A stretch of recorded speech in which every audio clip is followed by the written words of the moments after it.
It's time for The Verdict. The Verdict is a lively discussion of current events and legal issues pertinent to Oklahomans. The Verdict is hosted by Kent Myers and Mick Cornett. It's time for The Verdict.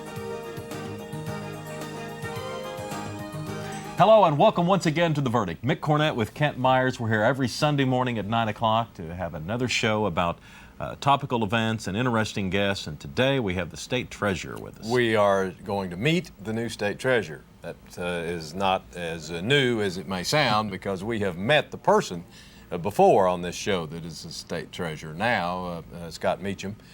Formerly the Director of the Office of State Finance for the state of Oklahoma and on the Governor's Cabinet in relation to financial matters. He has been recently appointed by Governor Henry as the State Treasurer, taking Robert Butkin's place, who served approximately 3 terms and then resigned to become Dean at the Law School at the University of Tulsa. Scott brings a wealth of financial experience to this position, certainly probably more than most of his predecessors, although I doubt if he'd say that. But we're going to visit with him and find out what this is all about. Scott Meacham, today's guest on The Verdict. We'll be right back.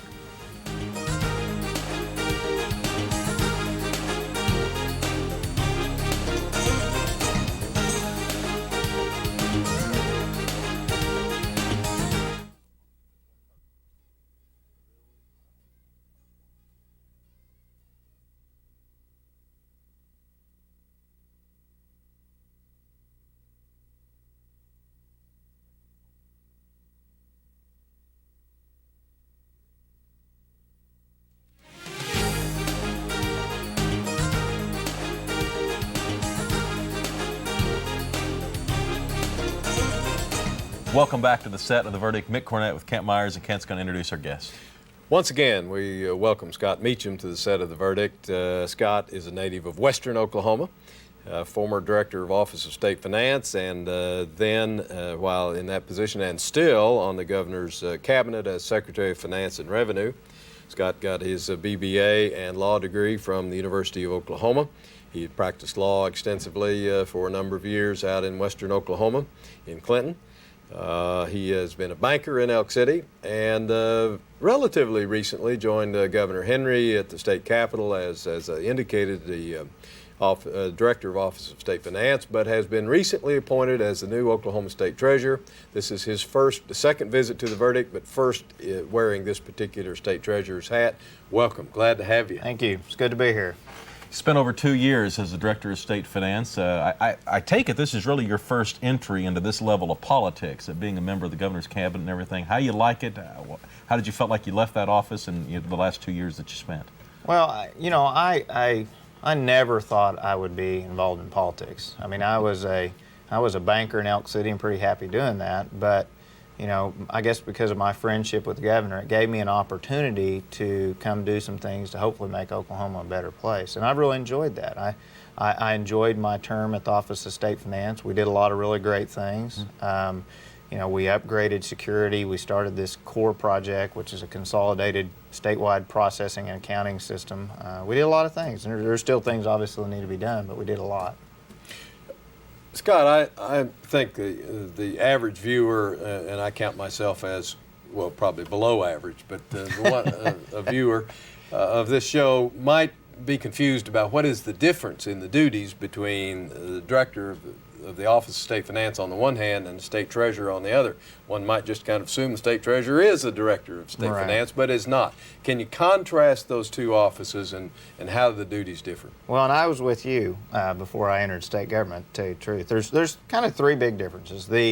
The Director of the Office of State Finance is kind of over the state's accounting and budget department. We also do computers and telephones, but we're the accounting and budget department. But you don't, in that position, receive money, state monies, and bank it. Yeah, you don't touch the money. You just do the books. Okay. You issue the pay orders, you do the books, you issue, put payroll together, all that kind of stuff.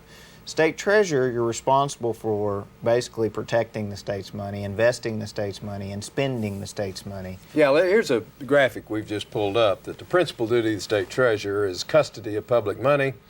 He shall have charge of and safely keep all public monies which shall be paid into the State Treasury and pay out the same as directed by law. So you're the You're the bursar. You're the person that gets the money in and pays the money out. That's right. Two other key differences. The treasurer gets paid less, and he has to run for re-election. Well, you have the state treasurer's office.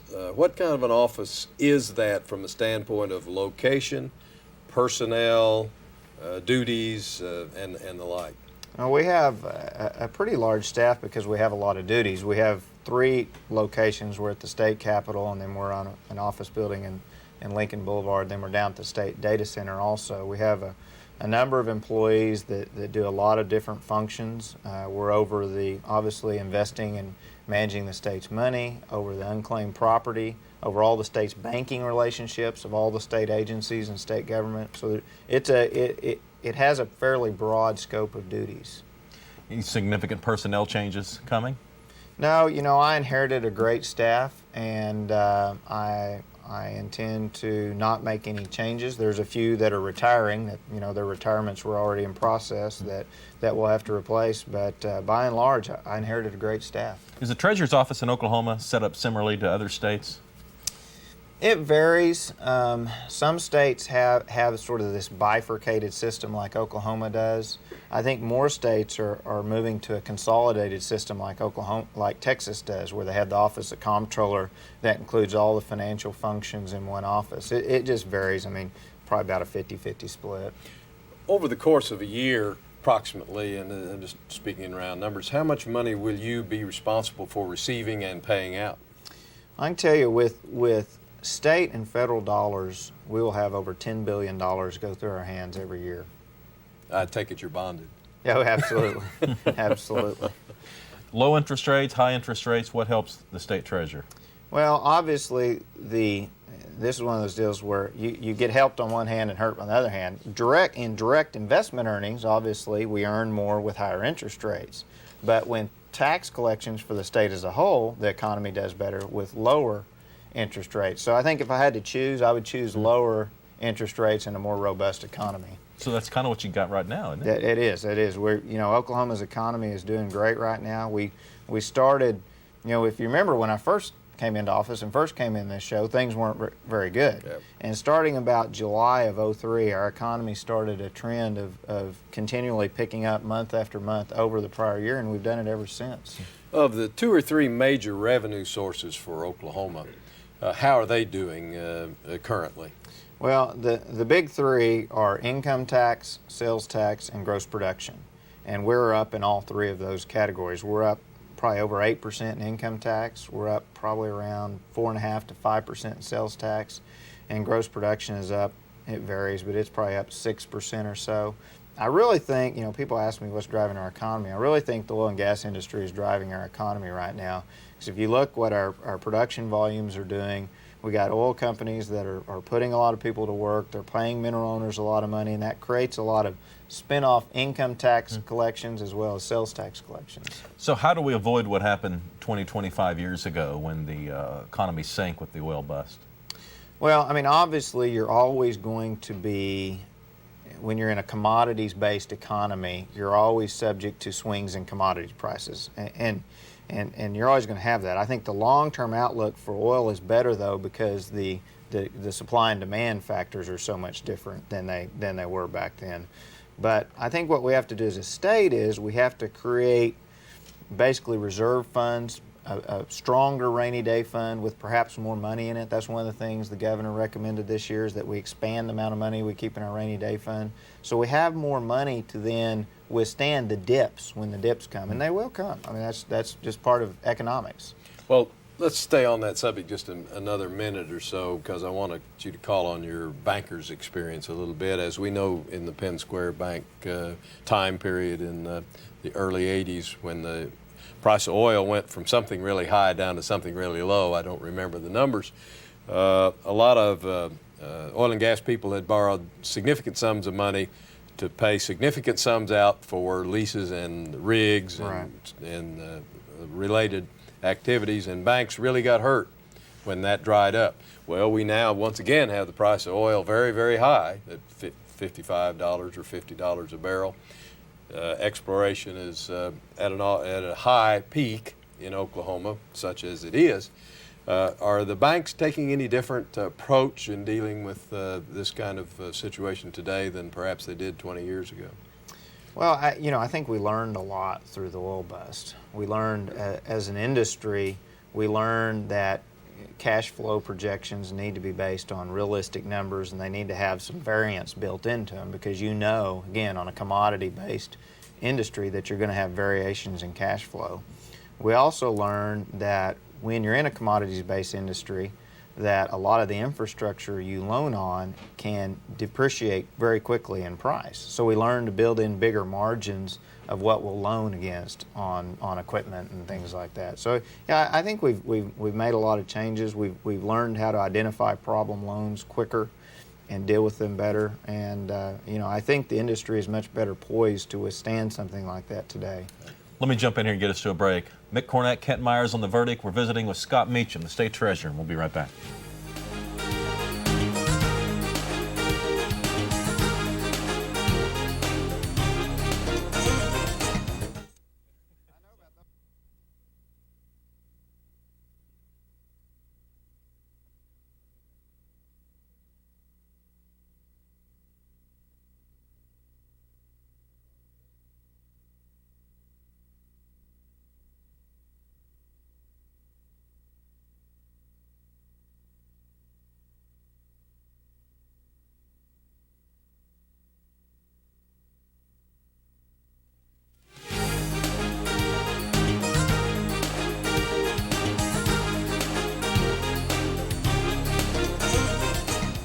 Welcome back to the set of the verdict. Mick Cornett and Kent Myers, and we're visiting with State Treasurer Scott Meacham.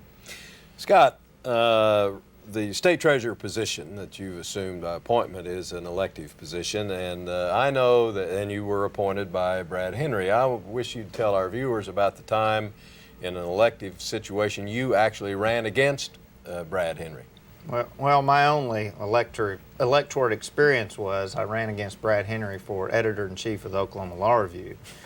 And that's a law school position. Yes, when we're in law school at OU, the Oklahoma Law Review publishes scholarly articles by students and faculty and other people in the legal profession. Supposed to publish 4 times a year, a journal on that. And it's a highly sought after position in law school to be editor-in-chief of the Law Review. And I ran against Brad for editor-in-chief and beat him by 1 vote. Gave him his only political loss in my hands. That's what I tell he's won every election since then. Exactly right. Yeah. A lot of people talk about state treasurer's position. Why is that an elected position? Do you have any feelings on that, one way or the other? You know, in Oklahoma's Constitution a long time ago, we set that up, and I think there was a concern that you needed to have independence in your elected officials, and the only way to accomplish that was to make them all stand for election. Well, if you were drafting a constitution for brand new state X that doesn't have one, right, would you put the labor commissioner, the insurance commissioner, the state treasurer as elective offices or appointed offices from simply a governance standpoint? Yeah, from my standpoint, I think that we perhaps do have too many elected statewide officials in Oklahoma. I think, and you have examples on both sides that people can use where you've had appointed officials that hadn't done the right thing and you've had elected officials that hadn't done the right thing. And so, either side can make points on that. But I think what happens is on an insurance commissioner or a labor commissioner, you have a constituency that is very interested in that and really knows, everybody in the insurance industry knows who the insurance commissioner is, but a lot of the regular voters don't have a good feel and understanding of that. And what I've seen is governors, by and large, of both parties, do a good job of appointing quality people to the positions they appoint them to.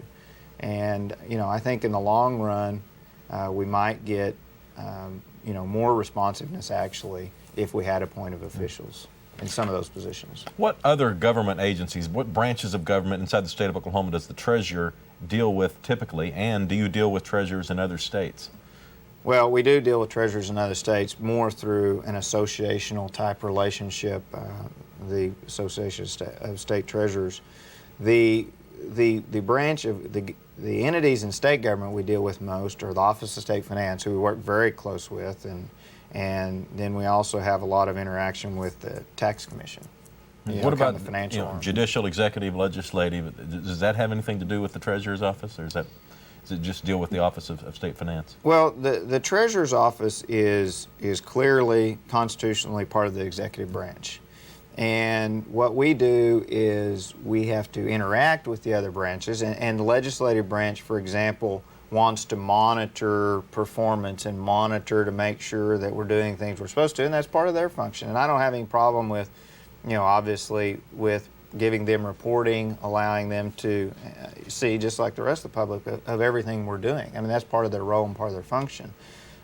You do get, sometimes you start having encroachment where people, start wanting to sort of micromanage, and then you start having some problems. I think that's when you start getting into incursion from the legislative branch and the executive branch, or the executive branch and the judicial branch, or whatever. And I think we have to guard against that.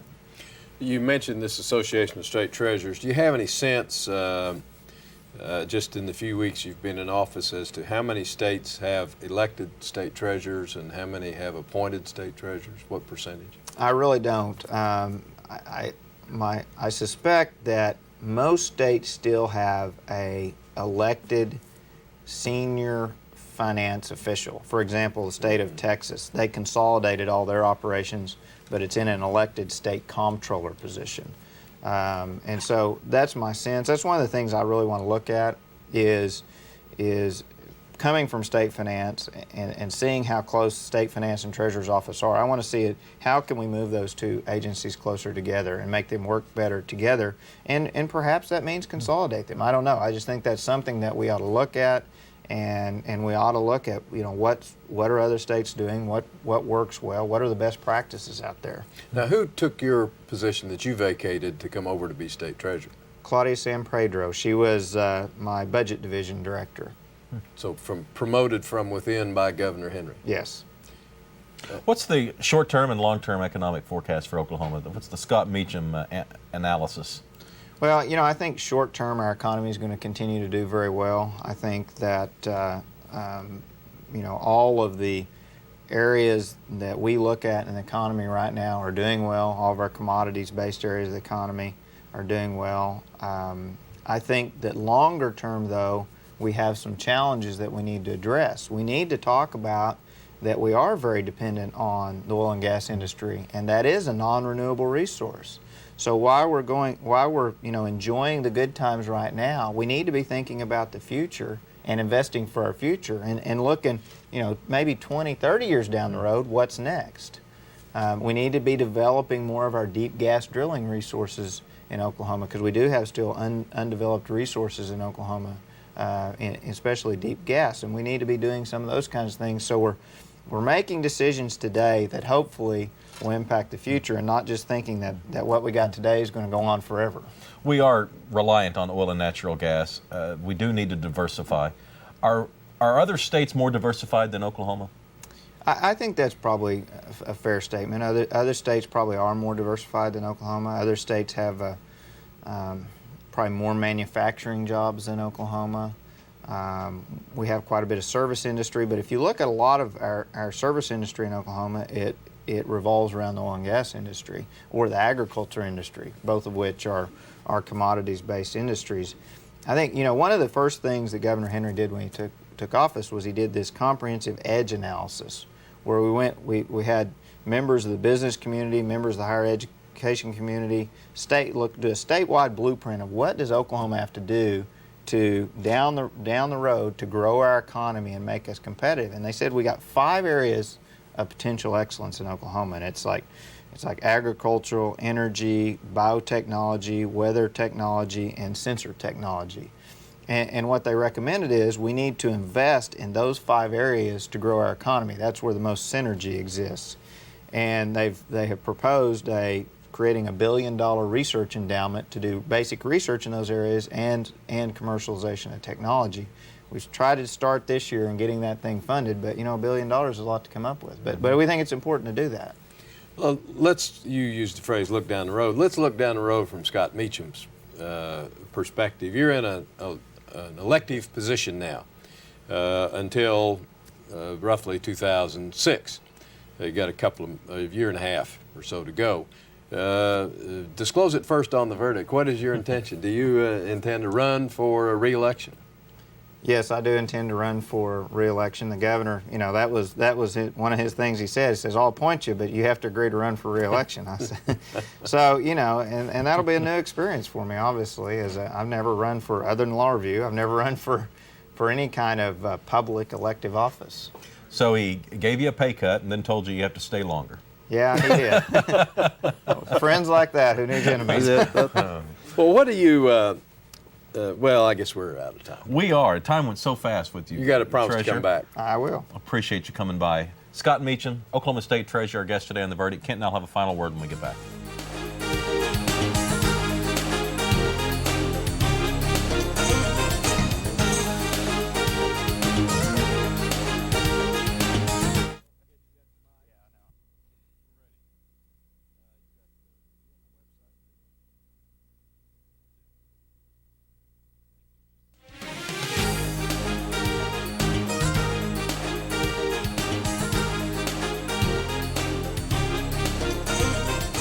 We're back on The Verdict, wrapping up a show with State Treasurer Scott Meacham. Yes, Scott's a very bright, articulate, up-and-coming young man in state activities, and now it looks like in state politics, since we've broken the verdict scoop that he's going to run for re-election, or run for election in that position. The State Treasurer's Office has an enormous responsibility, but not well known nor understood.